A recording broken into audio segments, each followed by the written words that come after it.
avec le référencement. Oh, je fais un saut à tous les coups. À travailler avec le référencement naturel pour justement attirer les gens. Donc, je vais partager mon écran. OK.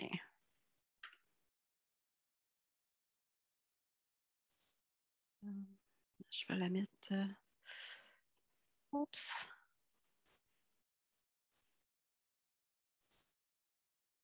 Bon, voilà. Donc, merci encore. Cet atelier, ben, c'est pour vous aider à optimiser votre contenu selon les paramètres utilisés par les algorithmes de position tels que le plus connu qui est Google, qui est 80% des recherches et peut-être plus. Le but, c'est de vraiment servir aux visiteurs parce que depuis longtemps, ben, on le sait, on se sert de moteurs de recherche.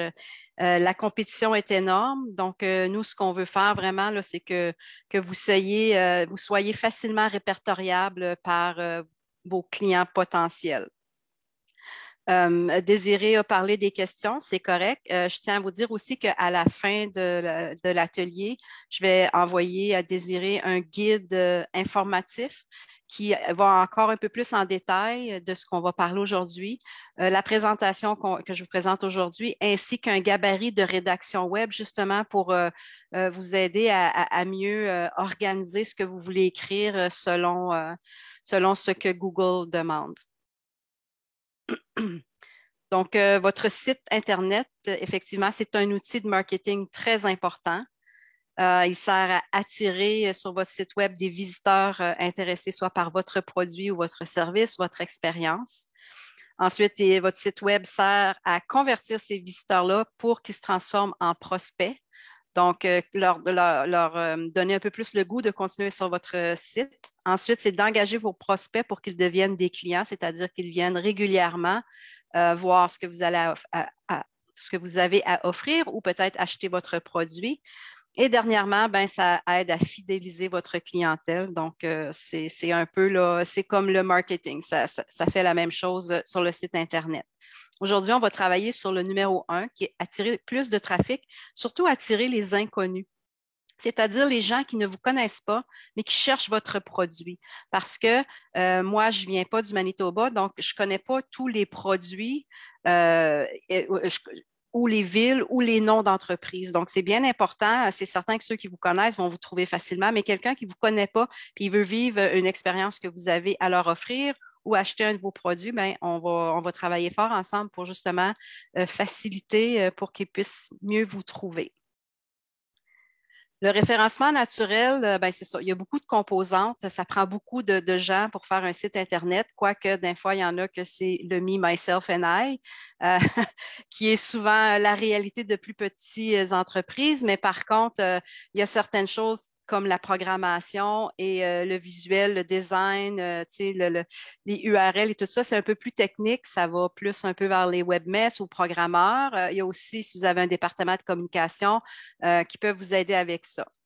Nous, on va regarder aujourd'hui, c'est ce que vous pouvez faire pour augmenter votre référencement naturel. Donc, on va parler de choix de mots-clés, de rédaction de contenu, comment travailler avec les balises, comment travailler aussi avec les balises titres, les descriptions et comment mettre vos photos et vidéos à l'avant.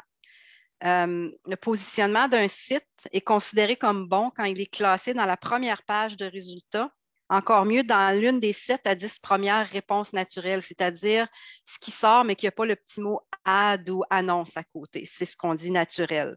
Donc, c'est où on veut se retrouver et puis c'est avec ça qu'on va travailler aujourd'hui pour que je puisse vous aider à mieux vous positionner.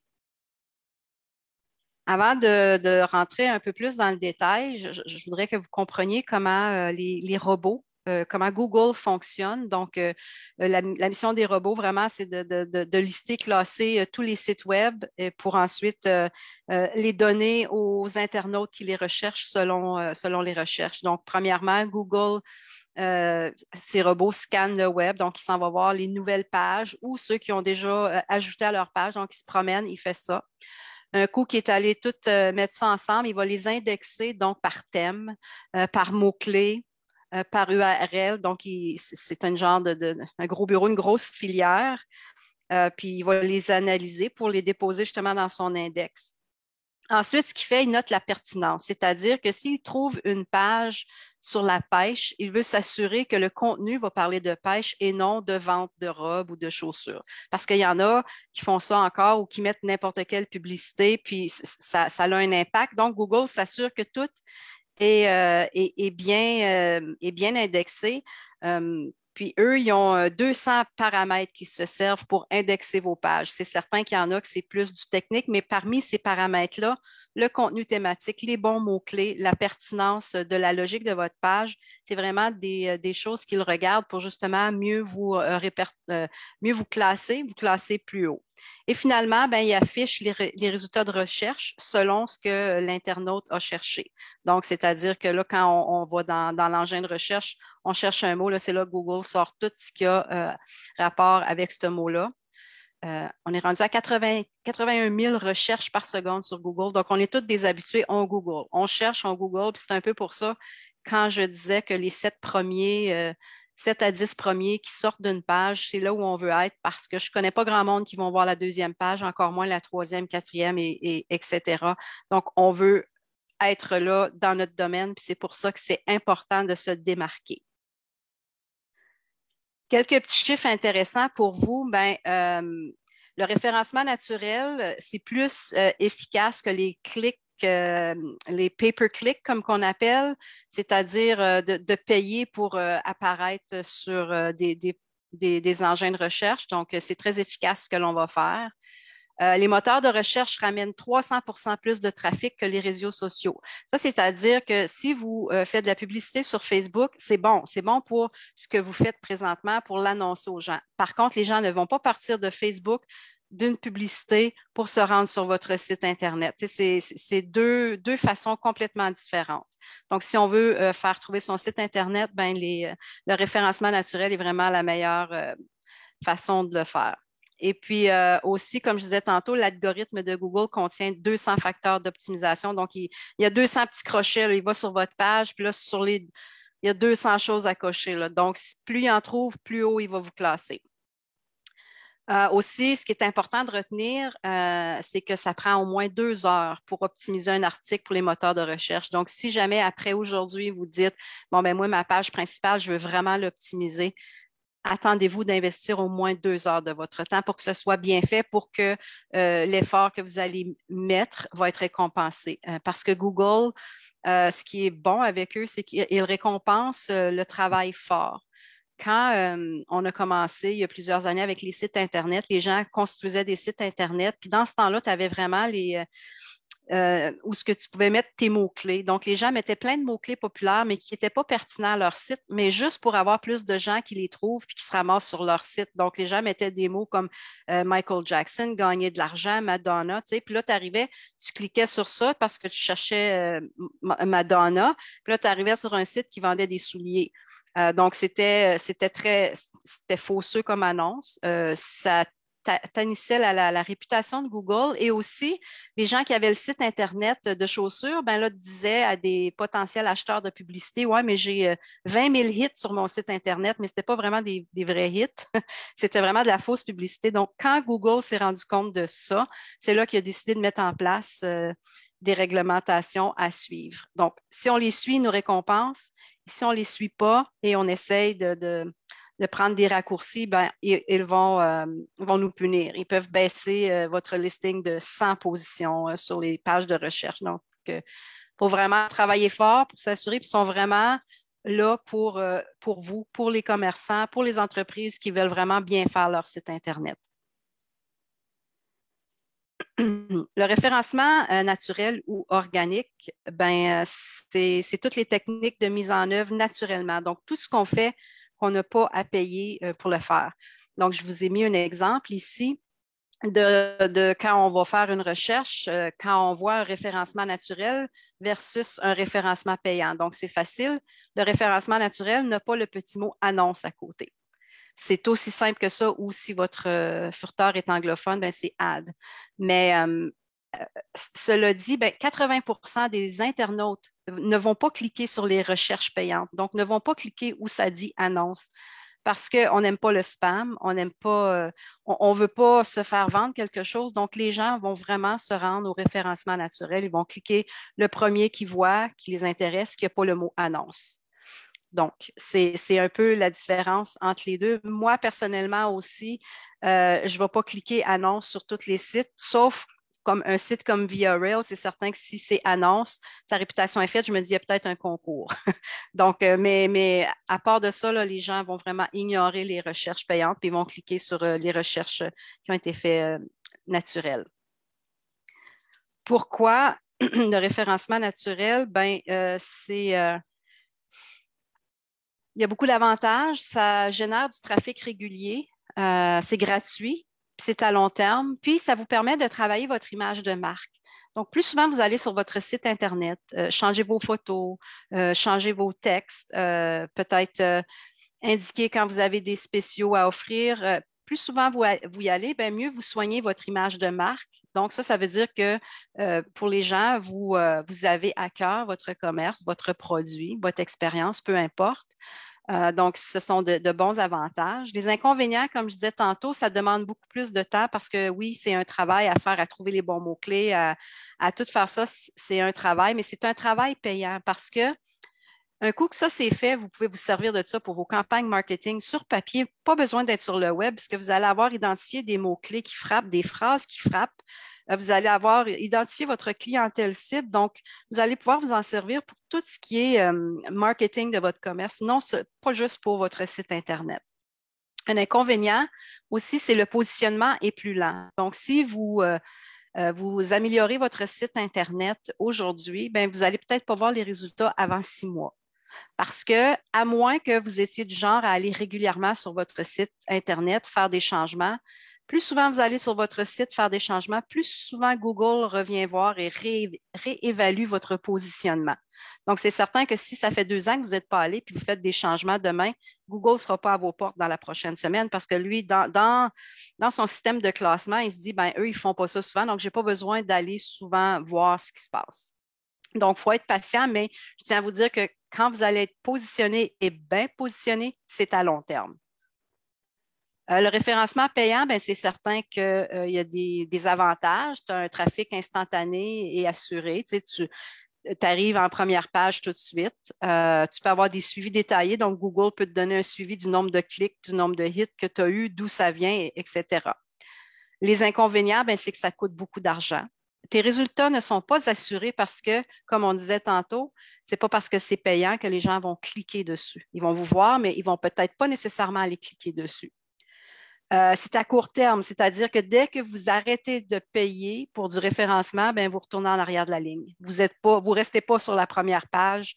Eux sont là pour faire de l'argent, donc c'est le suivant qui paye qui va embarquer là, puis c'est ça, vous retournez en arrière. Les gens, souvent, vont prendre du référencement payant s'ils ont vraiment une campagne de publicité ciblée à faire puis qu'ils veulent qu'apparaisse pas dans 6 mois, mais dans un mois, tu sais, que ça soit vite, ou les nouveaux sites Internet pour se faire connaître vont prendre du référencement payant pour le premier 6 mois. Comme ça, ils savent qu'ensuite, Google va savoir qu'ils existent, donc ils vont continuer à aller les voir. Pourquoi créer puis relayer du contenu? Ben c'est sûr que c'est pour savoir convaincre votre clientèle pour mieux vendre votre produit. Donc, comme dans la plupart des campagnes de marketing ou de publicité, c'est certain qu'on veut cibler notre public, pour qui on est là, quel produit on veut vendre à qui, parce qu'on peut avoir plus qu'un produit, plus qu'une expérience, c'est certain.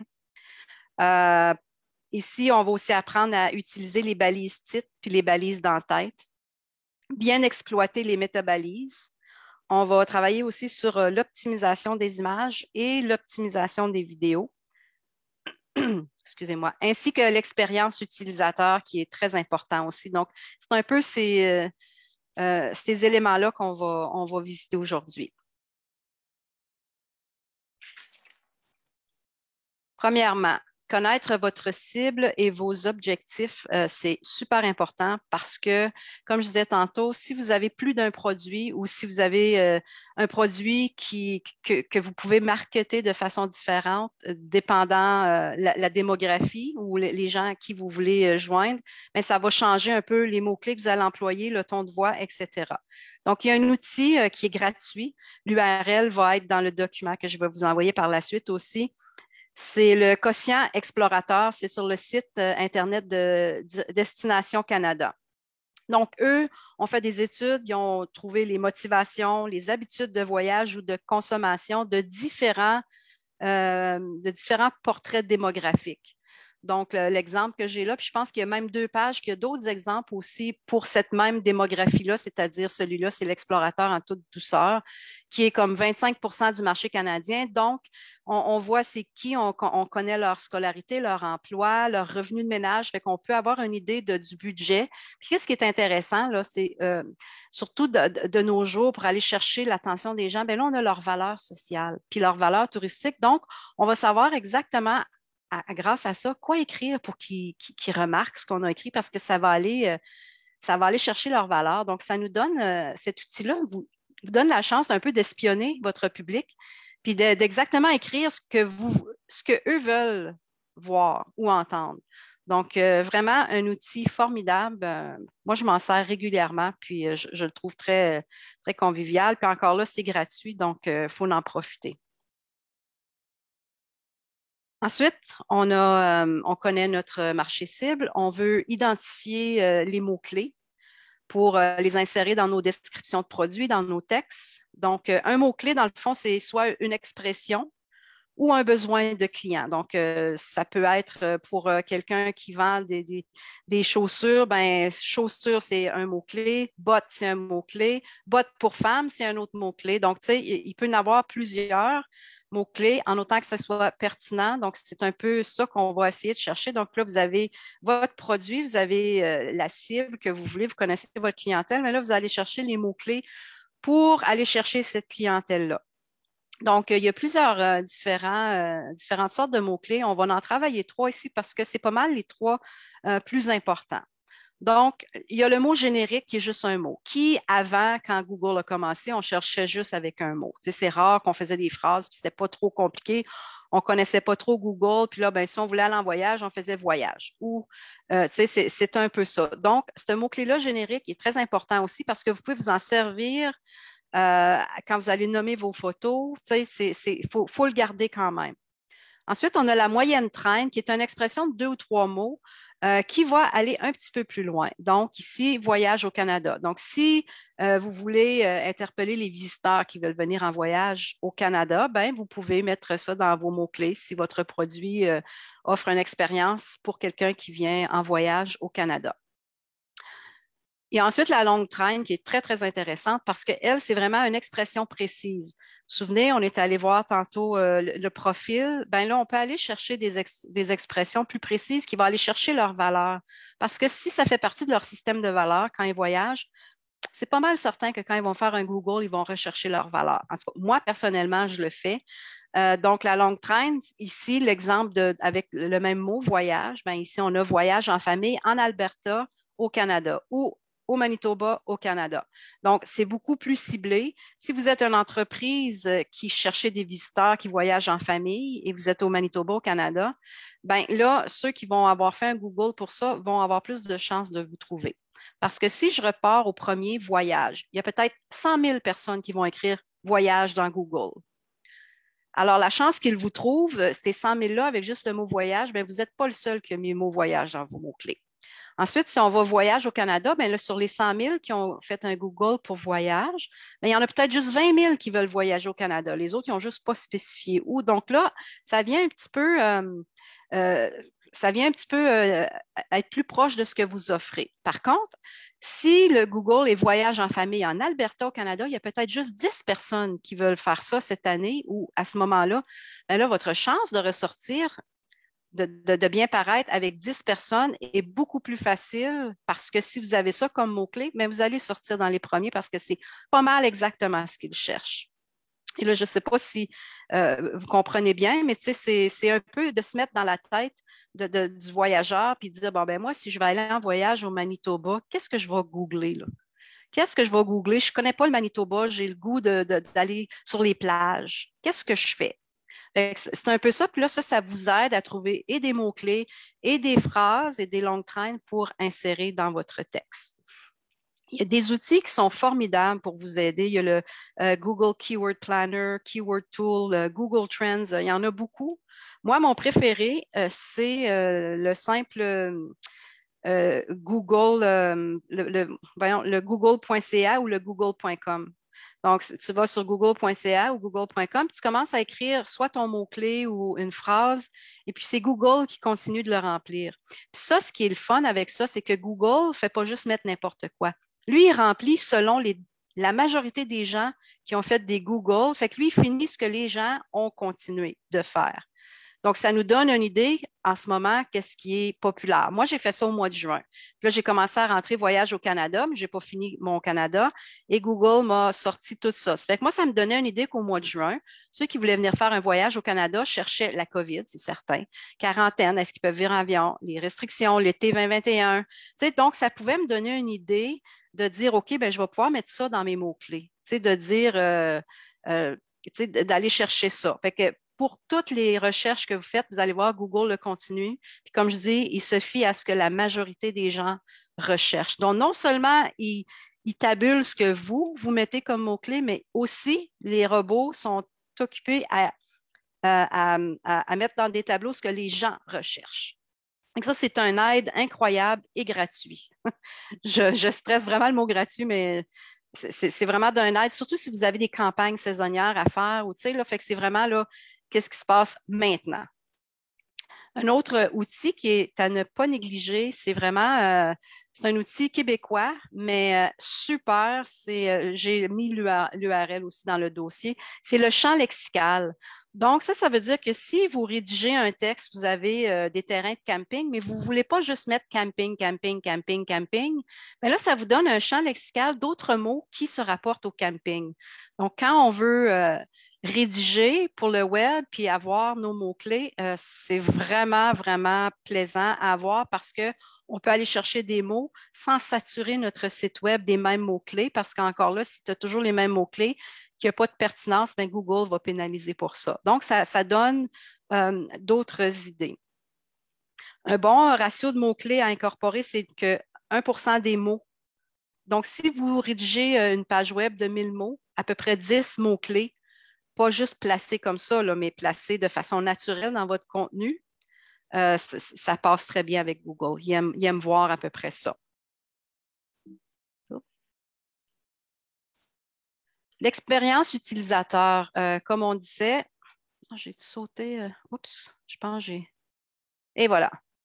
L'expérience utilisateur, c'est tout aussi important pour l'utilisateur qui s'en vient sur votre site et aussi pour Google, parce que Google, ça lui permet de voir si vous avez observé la logique qu'il vous demande d'observer. Lui, il va voir les codes, c'est certain.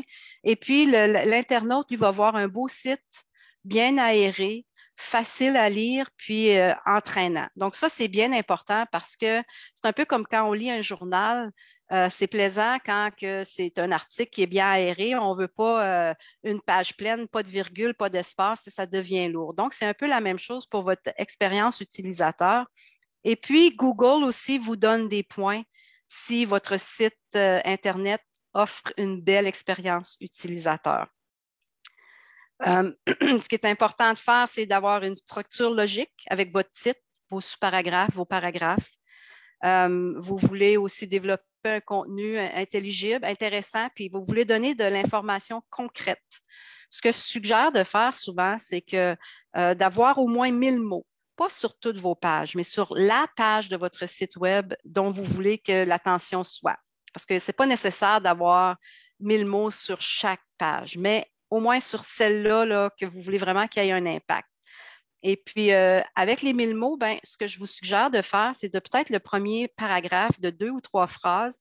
L'internaute peut lire juste ça. Il peut savoir l'ensemble de ce que vous offrez. Et s'il veut continuer à lire, il le peut. C'est sûr que vous allez me dire, ben, il y a des gens qui n'aiment pas lire spontané. Vrai. Par contre, Google se sert de ces 1000 mots-là C'est un minimum parce qu'il veut voir que votre contenu est sérieux, puis il est recherché, puis il est de qualité. Je vous dis, Google récompense les efforts. Vraiment, il a travaillé fort pour mettre ça sur pied. Il récompense les efforts, donc on peut lui donner ça. Si vous faites ça, ben, vous allez avoir des points de plus. Et puis, Google fait ressortir les contenus de première page qui ont en moyenne 1900 mots. Donc, c'est de cette façon-là qu'il récompense, puis c'est pour ça que ce n'est pas à négliger. Là, c'est certain, on parle d'aérer les paragraphes. On veut une bonne lisibilité pour les visiteurs, c'est certain. S'il comprend bien votre contenu, ben, il va revenir. Pour aider avec l'expérience utilisateur, ben, c'est surtout les éléments importants pour aider à bien lire, mais aussi pour Google. Encore là, on parle des balises, donc le titre de la page qui est en haut. Dans ce cas ici, c'est Bonjour Manitoba, Saint-Boniface et ses environs. Je ne vois pas, j'ai un petit. OK, Saint-Boniface et ses environs. Ensuite, le titre de la page, qui est le paragraphe H1 qu'on appelle Header 1, c'est Saint-Boniface et ses environs. Fait que ça, c'est le titre du premier paragraphe. Et le premier paragraphe nous parle de la communauté francophone de Winnipeg.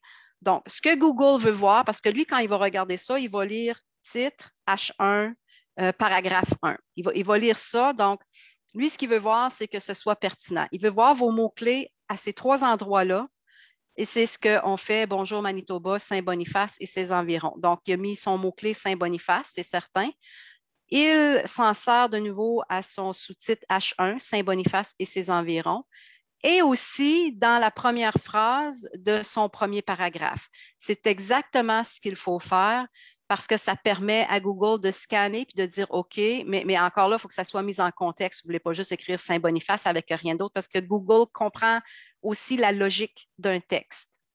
Et la même chose pour si vous voulez continuer un header 2, qui est à dire un autre titre et ce qui va en dessous. Bon, ben, vous pouvez continuer comme vous voulez, mais c'est juste que c'est très bien structuré et aussi pour votre lecteur parce que là, lui, il va regarder les gros titres. Un peu encore là, quand on regarde un magazine ou un journal, on va juste dire, oh, le gros titre m'intéresse, oui, pas, oui, oui, non. Donc, ça va permettre aussi à l'utilisateur de voir ce qu'il veut lire ou s'il va aller plus loin.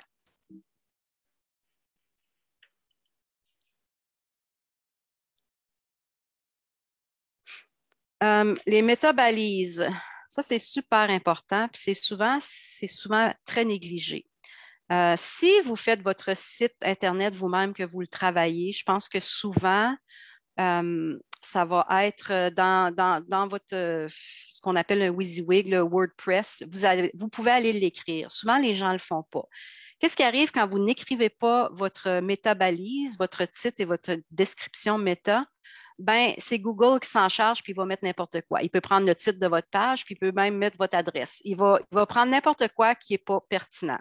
C'est pour ça que c'est super important. Puis ce qui est plaisant aussi, c'est qu'en plus, ça vous donne un petit punchline parce que c'est 160 caractères. Fait que ça vous prépare un petit slogan ou quelque chose si vous avez des campagnes de marketing. Comme je disais tantôt, le travail n'est pas perdu. Vous pouvez vous en servir ailleurs. Donc, les éléments d'un métatitre gagnant, c'est d'insérer ton mot principal au début de ton titre. Le titre, c'est ce qui est en bleu, ce qu'on voit sur la PowerPoint qui est en bleu. Donc, vous insérez votre mot-clé principal au début sans accumuler les mots titres. Encore là, il faut qu'il soit placé puis que ça soit pertinent. Et puis, vous avez à peu près 7 ou 8 mots dans votre titre, puis il faut que ce soit une phrase engageante. Donc, c'est parce que si vous avez tout fait jusqu'à date pour apparaître sur la première page de recherche de Google, vous êtes le numéro 2, votre concurrent est le numéro 3. Donc, là, l'internaute regarde. Mettons que vous êtes le parc provincial de la page Patricia, puis votre concurrent est découvrir 10 plages à Manitoba. Là, moi, j'ai cherché, je voulais aller sur les plages au Manitoba. Là, je me dis, OK, je vais faire quoi? Juste avec le titre, c'est certain que le titre du premier ou du deuxième, il n'y a pas grande différence. Les deux sont invitantes. Alors là, si vous avez bien travaillé votre description, c'est là qu'il peut faire la différence entre que vous ayez le clic ou la concurrence qui a le clic. Parce que, comme je dis, même si Google vous met sur la première page, ben, c'est pas gagné, il y a toujours de la compétition, puis vous voulez toujours ressortir du lot. Donc, dans ce cas-ci, Le parc provincial de la plage Patricia a donné comme description une plage bordée de dunes, endroit agréable où se promener. Tu sais, ça me donne le goût d'y aller.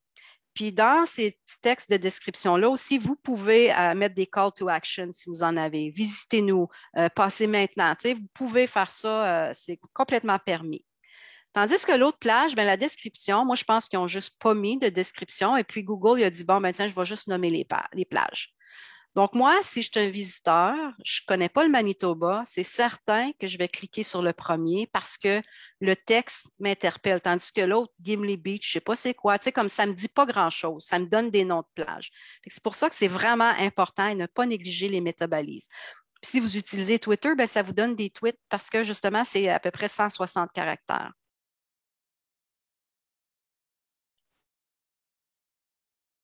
Les images, ça, c'est vraiment important. C'est sûr que ben, Google ne peut pas voir les images. Google lit juste le texte qui accompagne les images dans le code. Encore là, c'est un peu technique, mais c'est tout sur les autres documents que je vais vous envoyer. Moi, en autant que vous sachiez ce que vous voulez écrire, vous l'envoyez à votre webmaster, vous leur dites, je veux mettre ça là, là. Vous allez voir, c'est très facile. Donc, Google, ben, l'internaute voit une belle image de qualité en lien avec votre produit. Donc, on a une belle plage ici, c'est formidable. Moi, je navigue sur Google, je vois ça, j'ai le goût d'y aller. Par contre, Google ne sait pas, lui, que c'est une plage. J'aurais pu mettre dans le descriptif de la photo tomate, puis quand les gens vont chercher tomate, là, oups, l'image de plage va sortir parce que Google ne le sait pas.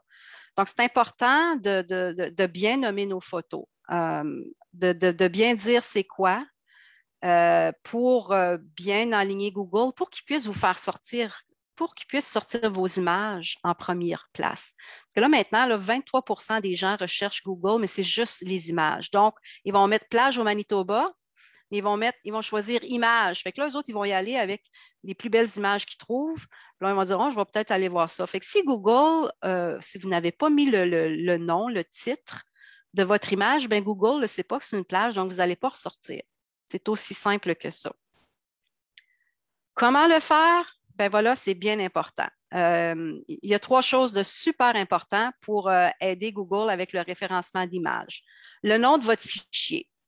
Ça, c'est, tu sais, quand soit que vous mettez votre image vous-même sur votre site Internet ou vous l'envoyez à la personne qui s'en occupe. S'il vous plaît, ne laissez pas des noms de fichiers comme img0056.jpg. Ça dit absolument rien. De un, le webmaster, si vous y en envoyez 40, il va avoir bien de la misère à les retrouver. Et puis, si vous les téléchargez avec ça, ben ça laisse une trace quand même sur Google, le image 0056.jpg. Donc, donnez-lui un nom, juste un mot qui est pertinent à ce que c'est. C'est un bateau, écrivez bateau.jpg. Ça finit là. C'est un kayak, kayak.jpg. Comme ça, ben, ça aide vous aussi parce que peut-être quelqu'un va dire, hey, t'avais-tu une photo de kayak? Là, t'es là, boy, non, 0,56, c'était-tu 0,57? Tu sais, ça va aller mieux. Bien important. La balise titre, vous voulez que ça soit accrocheur. Ça, c'est vraiment le titre que les gens vont voir sous votre photo sur Internet. Donc, vous voulez vraiment quelque chose qui est spécifique à votre photo. Ensuite, ce qui est hyper important, c'est la balise alt, comme alternate text. Donc, c'est vraiment une description textuelle que tu attribues à une image. Puis ça, là, Google, c'est vraiment là qu'il s'en va. Google lit tout, mais il veut vraiment avoir un texte alternatif pour justement. Fait que là, c'est là qu'on peut peut-être se servir de nos mots-clés, la longue traîne comme on avait appris tantôt. C'est vraiment bon pour ça. Aussi, ce qui est intéressant, c'est que maintenant, les gens, surtout les jeunes, vont se promener, ils écoutent des balados, mais maintenant, leur balado, ça devient des sites Internet. Quand ils marchent, c'est parce qu'on passe la journée sur l'ordinateur encore plus depuis qu'on travaille à la maison avec les Zooms. Donc, eux, quand ils marchent, ils veulent du balado. Puis, ceux qui voyagent, ils se disent, bon, ben, ils téléchargent une application qui leur lit le site Internet. Donc, en lisant le site, ils vont lire les photos. Donc, c'est là où ce que vous voulez vraiment vendre votre produit pour cette minorité, mais qui dit que ça ne deviendra pas une majorité, on ne le sait pas, on va voir probablement avec le temps. Une autre chose aussi, c'est que les personnes qui ne voient pas, mais c'est leur seule façon de naviguer votre site web, c'est avec tout le contenu écrit que vous lui mettez. Donc, les images, ça peut être lu pour eux, donc ils vont pouvoir se faire une idée de, de, de l'image. Ça va leur donner un peu plus l'eau à la bouche. J'ai des exemples aussi dans ce que je vais vous remettre après. Là, il y a d'autres exemples de textes alternatifs. Donc, comme vous voyez, mon petit bonhomme qui n'est pas trop content jusqu'à excellent, vous voyez un peu ce que je veux dire dans le texte alternatif parce que c'est encore là la longue traîne. Les gens vont vraiment écrire ce qu'ils veulent voir plus en détail. La vidéo, ça, c'est assez nouveau parce que maintenant, il y a beaucoup de changements avec les vidéos. Euh, Eux aussi, il faut vraiment que ça soit bien optimisé pour que vous profitez d'une meilleure visibilité. Donc, c'est certain qu'en premier lieu, vous voulez une vidéo de qualité. Ça, c'est vraiment votre numéro un. Vous êtes mieux d'investir votre budget à faire une bonne vidéo de qualité que d'en faire quatre de piètre qualité. Ça, c'est certain. On est rendu gâtés. Les internautes sont gâtés dans ce qu'ils recherchent dans les vidéos. Choisir un bon hébergement pour vidéo, ça, c'est aussi important parce que vous pouvez la mettre sur votre site web, mais assurez-vous qu'il est capable de télécharger votre vidéo très vite. Parce que si elle n'est pas téléchargée au bout de 3 ou 4 secondes, l'internaute s'en va. C'est vraiment là le span d'attention des internautes. C'est comme non, non, ça ne marche pas, moi je passe au prochain. Donc, quand on le met sur YouTube ou Vimeo, ben, c'est sûr que là, eux, toute leur application est faite pour que ça se lise assez vite. Donc, bien important. Vous ajoutez aussi une transcription de la vidéo. Parce qu'il y en a qui écoutent des vidéos sans son, soit qui sont au travail et ils ne veulent pas se faire pogner. Alors, c'est toujours bon de mettre un transcript, puis ça l'aide aussi avec les mots, excusez-moi, avec Google, parce que là, lui, ça lui donne encore beaucoup à voir. Donc, je trouve que c'est une très bonne idée de faire ça. Aussi, il ne faut pas négliger les balises titres et méta, même chose que pour les photos. Vous allez dans les codes de vos vidéos, quand vous allez télécharger votre vidéo, vous allez lui donner un bon titre, vous allez lui donner un titre alternatif, vous allez parler de votre vidéo parce que les gens vont rechercher sur Google vos vidéos ou sur YouTube, peu dépendant. Ça fait que là, encore là, il va sortir un méta tag. Vous voulez vraiment que ce soit, vous ne voulez pas négliger cet aspect-là. J'ai dit tantôt de concevoir des vidéos de qualité, rien d'autre.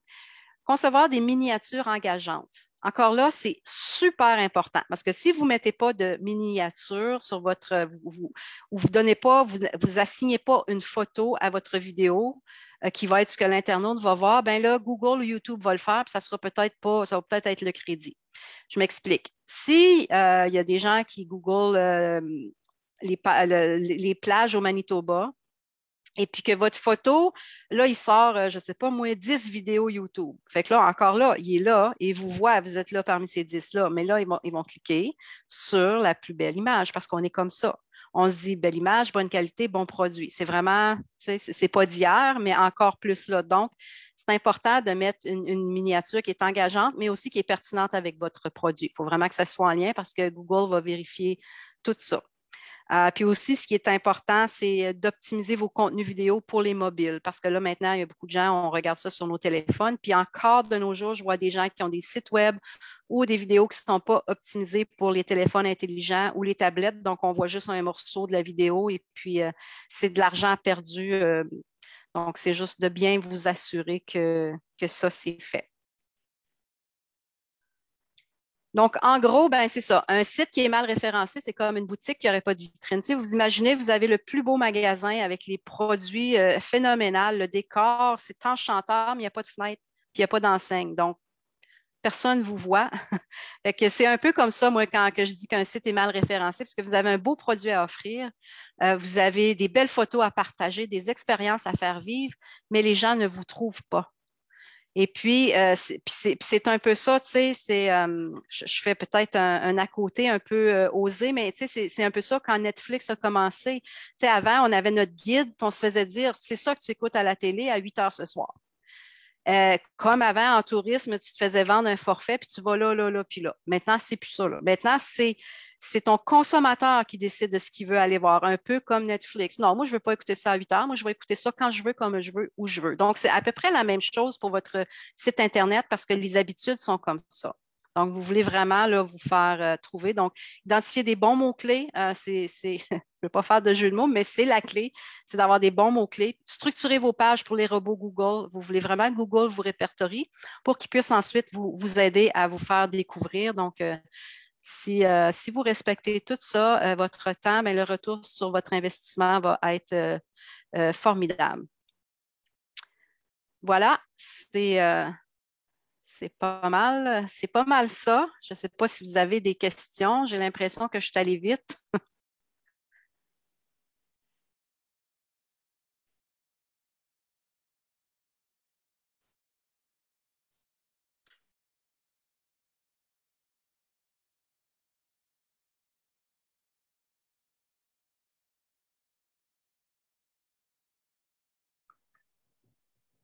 Question pour Chantal? Déborah, tu as toujours des questions.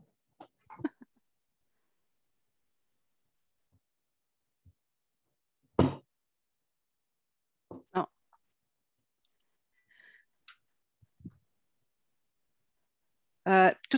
Pareil, c'est la même chose.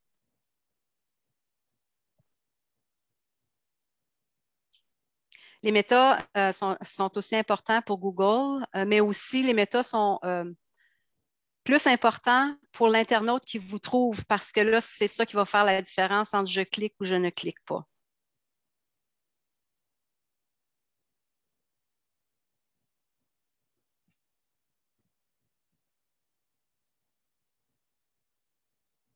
Alors, question?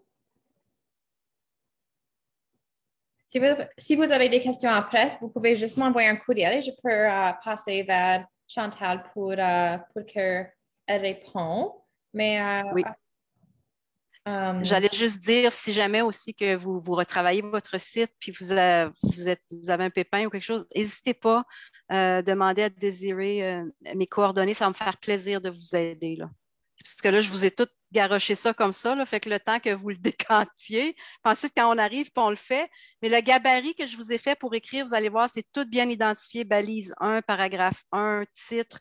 C'est vraiment là, comme ça vous permet de vous faire un petit corpus, puis vous allez pouvoir le suivre, mais je suis prête à vous aider là, si vous avez besoin d'aide. Ça va même me faire plaisir. Moi, j'adore ça. Moi, j'adore voir les résultats avant puis après, là, parce que effectivement, il y en a là. et merci beaucoup, Chantal, pour votre temps et votre présentation aujourd'hui. Nous sommes vraiment apprécieuses que vous avez pris du temps aujourd'hui pour partager vos connaissances avec nous. Comme Chantal a dit au début, je vais envoyer tous ces documents, tous ces PDF pour que vous utilisez. Et, Je vais te les envoyer, juste ceux en anglais, je vais t'envoyer ça en français, là. oui, OK, parfait. Et merci aussi pour tout le monde pour venir aujourd'hui et on va te voir bientôt.